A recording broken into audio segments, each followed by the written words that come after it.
तुलस्युवाच ॐ नमो भगवते तुभ्यं नारायण जगत्पते केवलानुभवानन्द स्वरूप परमेश्वर कंसारये महेशाय केशवाय नमोऽस्तुते हरये नरसिंहाय श्रीकान्ताय नमो नमः। नमो भक्त्यैकलभ्याय तर्कदूराय ते नमः। नमो वेदान्तवेद्याय विद्यावेद्याय ते नमः। नमस्ते श्रुतिगम्याय श्रुतिस्तुत्याय ते नमः। नमो नीलघनश्याम तनवे धृतमूर्तये बहुरूपोरुरूपाय निरूपाय नमो नमः। पूजकाय च पूज्याय पत्रपुष्पफलैः प्रभो अभवाय भवेच्छेत्रे सुखदुःखप्रदाय च तवेवाहं सुखकरा पञ्चमे प्रभुरीश्वर। नमस्तुभ्यं नमस्तुभ्यं नमस्तुभ्यं हरे नमः। इति श्रुत्वा दण्डवत्सा कृत्वा तञ्च प्रदक्षिणम् पुनस्तुष्टावतुष्टात्मा वचोभिर्मलः सखी विष्णोर्जिष्णोर्वषट्कारो देवदेवो वृषाकपिः दामोदरो दीनबन्धो राधिदेवोदितिः सुतः पुण्डरीकः परानन्दः परमात्मा परात्परः परशुधारी विश्वात्मा कृष्णः कलिमलापः कौस्तुभोद्भासितो रस्को नरो नारायणो हरिः हरो हरप्रियः स्वामी वैकुण्ठो विश्वतोमुखः हृषीकेशो प्रमेयात्मा वराहो धरणीधरः वामनो वेदवक्ता च वासुदेवः सनातनः रामो विरामो विरजो रावणारे रमापतिः वैकुण्ठवासी वसुमान् धनदो धरणीधरः धर्मेशो धरणीनाथो ध्येयो धर्मभृताम्बरः सहस्रशीर्षा पुरुषः सहस्राक्षः सहस्रपात् सर्वगः सर्ववित्सर्वः शरण्यः साधुवल्लभः कौसल्यानन्दनः श्रीमान् लक्ष्यः कुलविनाशकः जगत्कर्ता जगद्धर्ता जगज्जेता जनार्तिः जानकी वल्लभो देवो जयरूपो जलेश्वरः क्षीराब्धिवासी क्षीराब्धे तनया वल्लभस्तथा शेषशायी पन्नगारे वाहनो विष्टरस्रवाः माधवो मधुरानाथो मोहदो मोहनासनः दैत्यारिः पुण्डरीकाक्षो यच्युतो मधुसूदनः सोमसूर्याग्निनयनो नृसिंहो भक्तवत्सलः नित्यो निरामयः शुद्धो नरदेवो जगत्प्रभो हयग्रीवो जितरिपो रूपेन्द्रो रुक्मिणीपतिः सर्वदेवमयः श्रीशः सर्वाधारः सनातनः साम्यः सौम्यप्रदः स्रष्टा विश्वक्सेनो जनार्दनः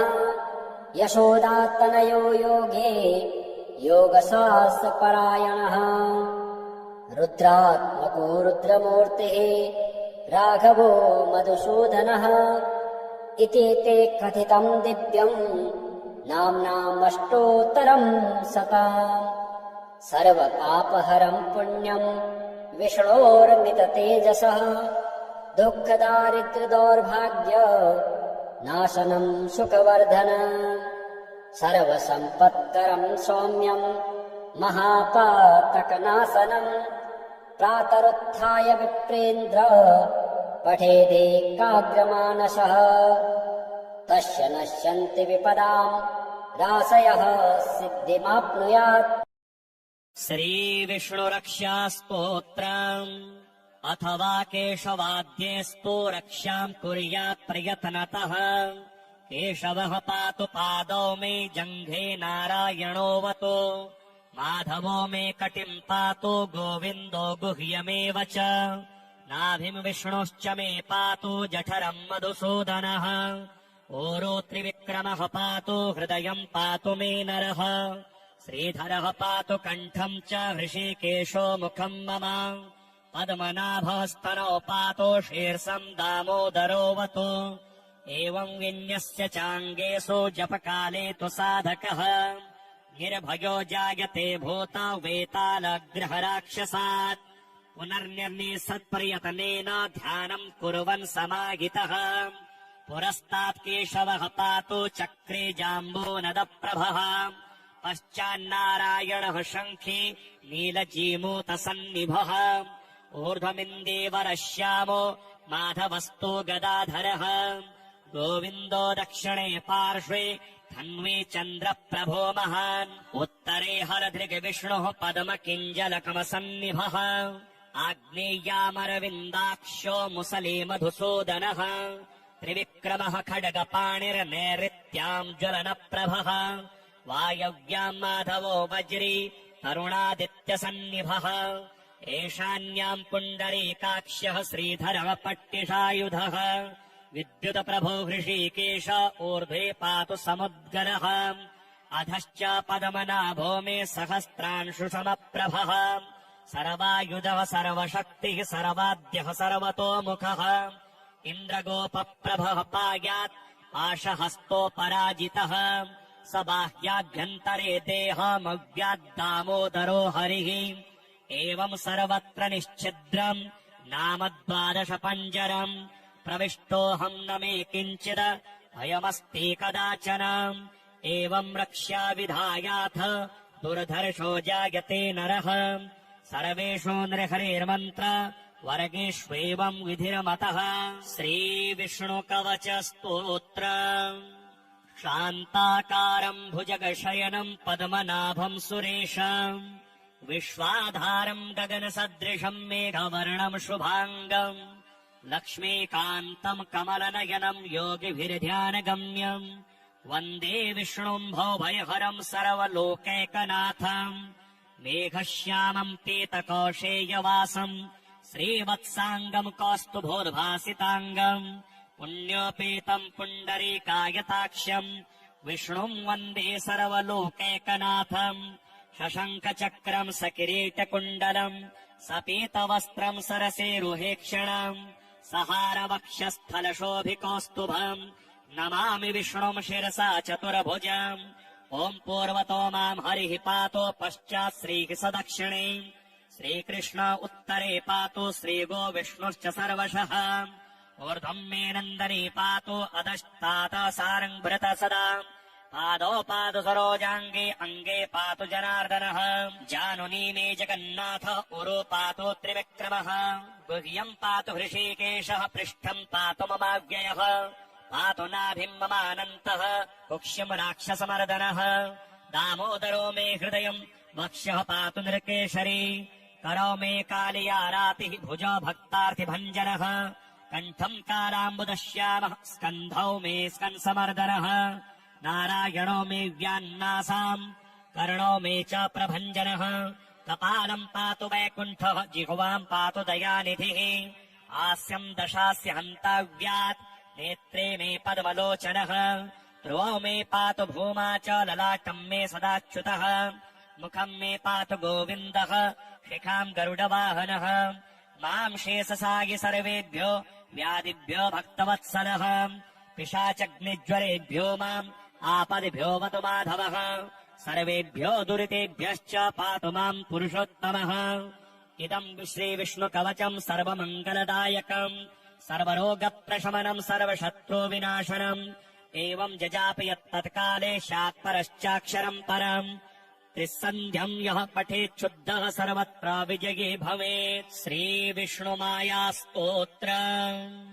नमो देव्यै महाकाल्यै देवक्यै च नमो नमः। महालक्ष्मे विष्णुमात्रे राधादेव्यै नमो नमः।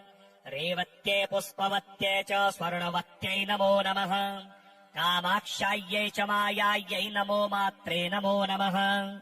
महावातप्रभावेन महामेघवरेण च जलधाराभिरुग्राभिर्भयम् जातम् हि दारुणम्। तस्माद्भयाद् भैरवी त्वमस्मान् सरक्ष किङ्करान्। तदा प्रसन्ना सा देवी जलम् शान्तम् तया कृताम्। अथवा केशवाद्यैस्तु रक्ष्याम् कुर्यात् प्रयत्नतः। केशवः पातु पादौ मे जङ्घे नारायणोऽवतु। माधवो मे कटिम् पातु गोविन्दो गुह्यमेव च। नाभिम् विष्णोश्च मे पातु जठरम् मधुसूदनः। ओरो त्रिविक्रमः पातु हृदयम् पातु मे नरः। श्रीधरः पातु कण्ठम् च हृषीकेशो मुखम् मम। पद्मनाभस्तनौ पातु शीर्षम् दामोदरोऽवतु। एवम् विन्यस्य चाङ्गेषु जपकाले तु साधकः। निर्भयो जायते भूता वेतालग्रहराक्षसात्। पुनर्निर्निसत्प्रयतनेन ध्यानम् कुर्वन् समाहितः। पुरस्तात् केशवः पातो चक्रे जाम्बूनदप्रभः। पश्चान्नारायणः शङ्खी नीलजीमूतसन्निभः। ऊर्ध्वमिन्दीवरः श्यामो माधवस्तो गदाधरः। गोविन्दो दक्षिणे पार्श्वे धन्वी चन्द्रप्रभो महान्। उत्तरे हलधृग्विष्णुः पद्मकिञ्जलकमसन्निभः। आग्नेय्यामरविन्दाक्षो मुसले मधुसूदनः। त्रिविक्रमः खड्गपाणिर्नैऋत्याम् ज्वलनप्रभः। वायव्याम् माधवो वज्री तरुणादित्यसन्निभः। एशान्याम् पुण्डरीकाक्षः श्रीधरः पट्टिषायुधः। विद्युतप्रभो हृषीकेश ऊर्ध्वे पातु समुद्गरः। अधश्च पद्मनाभो मे सहस्रांशुसमप्रभः। सर्वायुधः सर्वशक्तिः सर्वाद्यः सर्वतोमुखः। इन्द्रगोपप्रभः पायात् पाशहस्तोपराजितः।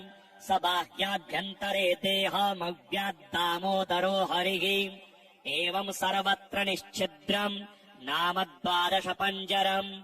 प्रविष्टोऽहम् न मे किञ्चिद भयमस्ति कदाचन। एवम् रक्ष्या विधायाथ दुर्धर्षो जायते नरः। सर्वेषु नृहरेर्मन्त्र वर्गेष्वेवम् विधिरमतः। श्रीविष्णुरक्षास्तोत्रम्। अथवा केशवाद्यैस्तु रक्षाम् कुर्यात् प्रयत्नतः। केशवः पातु पादौ मे जङ्घे नारायणोऽवतु। माधवो मे कटिम् पातु गोविन्दो गुह्यमेव च। नाभिम् विष्णोश्च मे पातु जठरम् मधुसूदनः। ओरो त्रिविक्रमः पातु हृदयम् पातु मे नरः। श्रीधरः पातु कण्ठम् च हृषीकेशो मुखम् मम। पद्मनाभस्तनौ पातु शीर्षम् दामोदरोऽवतु। एवम् विन्यस्य चाङ्गेषु जपकाले तु साधकः। निर्भयो जायते भूता वेतालग्रहराक्षसात्। पुनर्निर्निसत्प्रयतनेन ध्यानम् कुर्वन् समाहितः। पुरस्तात् केशवः पातु चक्रे जाम्बूनदप्रभः। पश्चान्नारायणः शङ्खी नीलजीमूतसन्निभः। ऊर्ध्वमिन्दीवरः श्यामो माधवस्तो गदाधरः। गोविन्दो दक्षिणे पार्श्वे धन्वी चन्द्रप्रभो महान्। उत्तरे हलधृग्विष्णुः पद्मकिञ्जलकमसन्निभः। आग्नेय्यामरविन्दाक्षो मुसले मधुसूदनः। त्रिविक्रमः खड्गपाणिर्नैऋत्याम् ज्वलनप्रभः। वायव्याम् माधवो वज्री तरुणादित्यसन्निभः। एशान्याम् पुण्डरीकाक्ष्यः श्रीधरः पट्टिषायुधः। विद्युतप्रभो हृषीकेश ऊर्ध्वे पातु समुद्गरः। अधश्च पद्मनाभो मे सहस्रांशुसमप्रभः। सर्वायुधः सर्वशक्तिः सर्वाद्यः सर्वतोमुखः। इन्द्रगोपप्रभः पायात् आशहस्तोपराजितः स बाह्याभ्यन्तरे देहमव्याद्दामोदरो हरिः एवम् सर्वत्र निश्छिद्रम् नाम 12 पञ्जरम् प्रविष्टोऽहम् न मे किञ्चिद भयमस्ति कदाचन एवम् रक्ष्या विधायाथ दुर्धर्षो जायते नरः सर्वेषु नृहरिर्मन्त्र वर्गेष्वेवम् विधिर्मतः श्रीविष्णुकवच स्तोत्र शान्ताकारम् भुजगशयनम् पद्मनाभम् सुरेशम् विश्वाधारम् गगनसदृशम् मेघवर्णम् शुभाङ्गम् लक्ष्मीकान्तम् कमलनयनम् योगिभिर्ध्यानगम्यम् वन्दे विष्णुम् भवभयहरम् सर्वलोकैकनाथम् मेघश्यामम् पीतकौशेयवासम् श्रीवत्साङ्गम् कौस्तुभोद्भासिताङ्गम्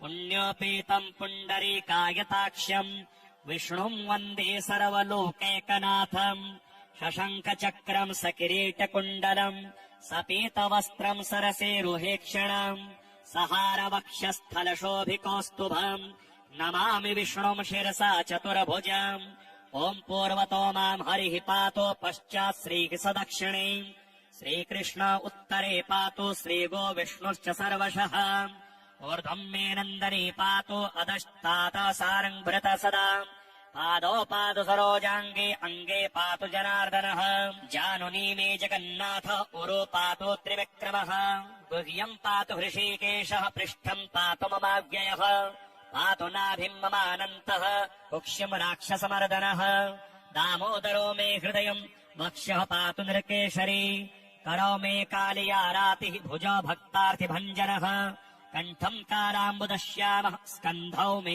स्कन्समर्दनः नारायणो मे व्यान्नासाम् कर्णो मे च प्रभञ्जनः कपालम् पातु वैकुण्ठः जिह्वाम् पातु दयानिधिः हास्यम् दशास्य हन्ताव्यात् नेत्रे मे पद्मलोचनः ध्रुवौ मे पातु भूमा च ललाटम् मे सदाच्युतः मुखम् मे पातु गोविन्दः शिखाम् गरुडवाहनः माम् शेषसायि सर्वेभ्यो व्याधिभ्यो भक्तवत्सलः पिशाचग्निज्वरेभ्यो माम् आपदिभ्यो वतु माधवः सर्वेभ्यो दुरितेभ्यश्च पातु माम् पुरुषोत्तमः इदम् श्रीविष्णुकवचम् सर्वमङ्गलदायकम् सर्वरोगप्रशमनम् सर्वशत्रुविनाशनम् एवम् जजापि यत्तत्काले स्यात्परश्चाक्षरम् परम् त्रिसन्ध्यम् यः पठेच्छुद्धः सर्वत्र विजयी भवेत् श्रीविष्णुमायास्तोत्र नमो देव्यै महाकाल्यै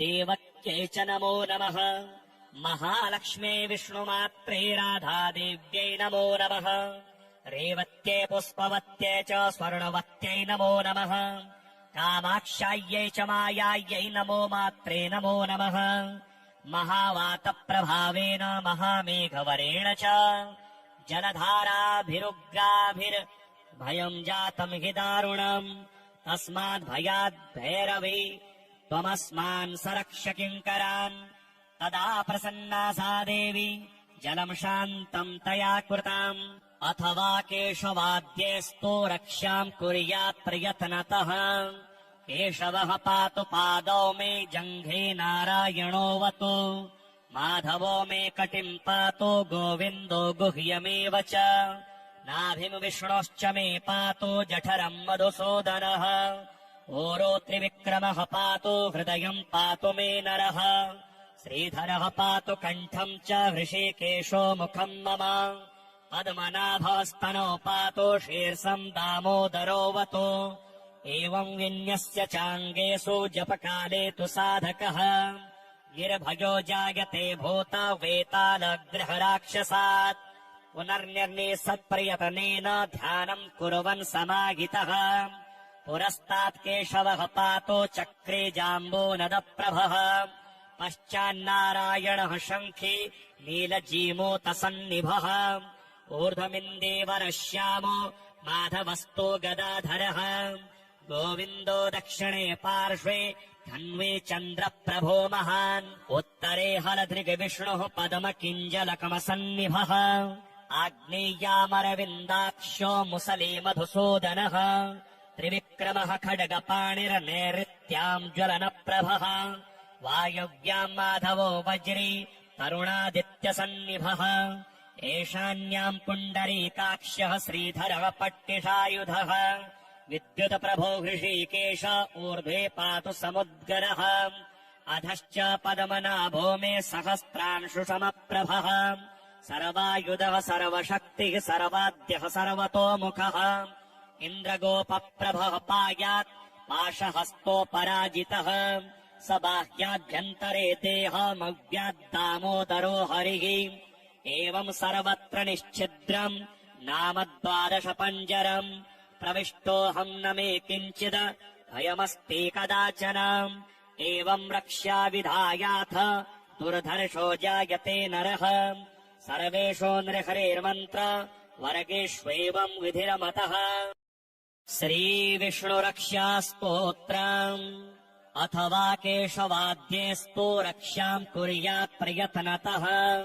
केशवः पातु पादौ मे जङ्घे नारायणोऽवतु माधवो मे कटिम् पातु गोविन्दो गुह्यमेव च नाभिम् विष्णुश्च मे पातु जठरम् मधुसूदनः ओरो त्रिविक्रमः पातु हृदयम् पातु मे नरः श्रीधरः पातु कण्ठम् च हृषीकेशो मुखम् मम पद्मनाभः स्तनौ पातु शीर्षम् दामोदरोऽवतु एवम् विन्यस्य चाङ्गेषु जपकाले तु साधकः निर्भयो जायते भूता वेतालग्रहराक्षसात् पुनर्निर्निसत्प्रयतनेन ध्यानम् कुर्वन् समाहितः पुरस्तात् केशवः पातु चक्रे जाम्बूनदप्रभः पश्चान्नारायणः शङ्खे नीलजीमूतसन्निभः ऊर्ध्वमिन्दीवरः श्यामो माधवस्तो गदाधरः गोविन्दो दक्षिणे पार्श्वे धन्वे चन्द्रप्रभो महान् उत्तरे हरधृग्विष्णुः पद्मकिञ्जलकमसन्निभः आग्नेय्यामरविन्दाक्षो मुसले मधुसूदनः त्रिविक्रमः खड्गपाणिर्नैऋत्याम् ज्वलनप्रभः वायव्याम् माधवो वज्री तरुणादित्यसन्निभः एशान्याम् पुण्डरीकाक्ष्यः श्रीधरः पट्टिषायुधः विद्युतप्रभो हृषीकेश ऊर्ध्वे पातु समुद्गरः अधश्च पद्मनाभो मे सहस्रांशुसमप्रभः सर्वायुधः सर्वशक्तिः सर्वाद्यः सर्वतोमुखः इन्द्रगोपप्रभः पायात् पाशहस्तोपराजितः स बाह्याभ्यन्तरे देहमव्याद्दामोदरो हरिः एवम् सर्वत्र निश्छिद्रम् नाम 12 पञ्जरम् प्रविष्टोऽहम् न मे किञ्चित् भयमस्ति कदाचन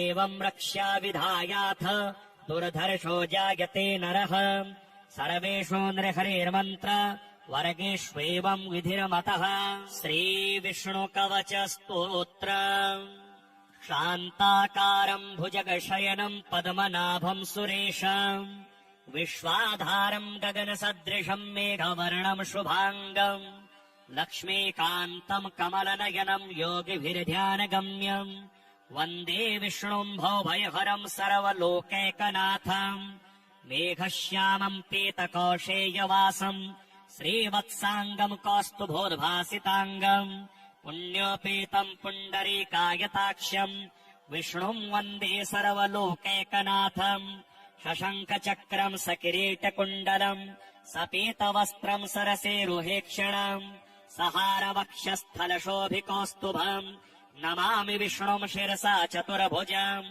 ॐ पूर्वतो माम् हरिः पातो पश्चात् श्रीः सदक्षिणे श्रीकृष्ण उत्तरे पातो श्रीगो विष्णुश्च सर्वशः ऊर्ध्वम् मे नन्दनी पातो अधस्तात् सारङ्भृत सदा पादौ पातु सरोजाङ्गे अङ्गे पातु जनार्दनः जानुनी मे जगन्नाथ उरो पातु त्रिविक्रमः गुह्यम् पातु हृषीकेशः पृष्ठम् पातु ममाव्ययः पातु नाभिम् ममानन्तः कुक्ष्यम् राक्षसमर्दनः दामोदरो मे हृदयम् वक्ष्यः पातु नृकेशरी करौ मे कालियारातिः भुजो भक्तार्थिभञ्जनः कण्ठम् काराम्बुदश्यामः स्कन्धौ मे स्कन्समर्दनः नारायणो मे व्यान्नासाम् कर्णो मे च प्रभञ्जनः कपालम् पातु वैकुण्ठः जिह्वाम् पातु दयानिधिः हास्यम् दशास्य हन्ताव्यात् नेत्रे मे पद्मलोचनः ध्रुवौ मे पातु भूमा च